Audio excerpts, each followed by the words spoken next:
Let's go into a bit more detail on pressure assisted paint cup systems for a conventional spray gun.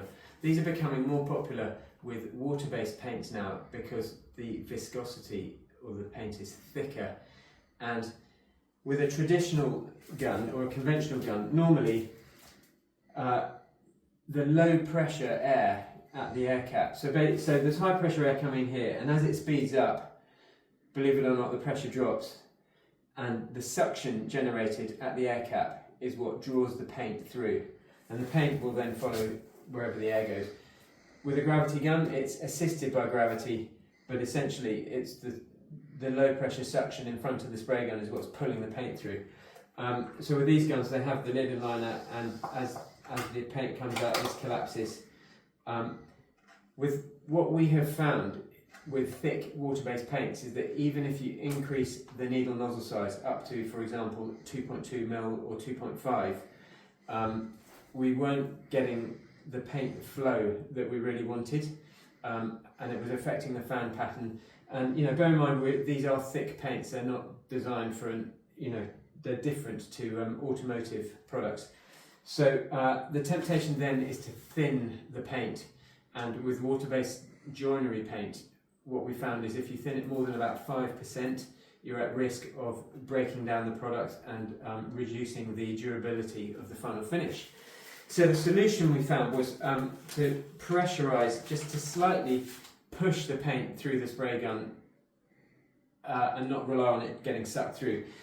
So we've developed this gun. This is unique to Finishers and Decorators store.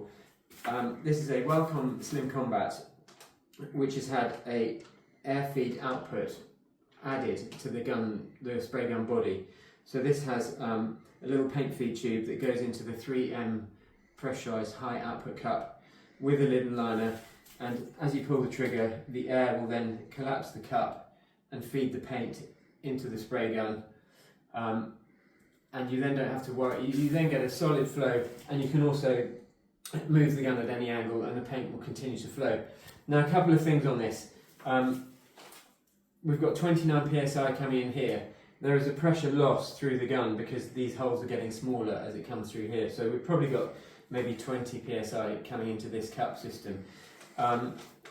These cups have a pressure relief valve. If you over pressurize them, this valve will release at 50 psi to avoid the cup exploding. So that's the kind of safety measure, but essentially you don't want to put more than 29 psi coming into the gun. I'll demonstrate how these work, but what else can I say?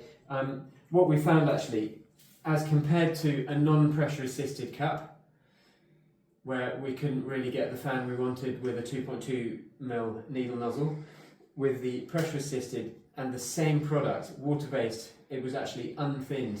We dropped the needle nozzle size down to 1.3mm from 2.2.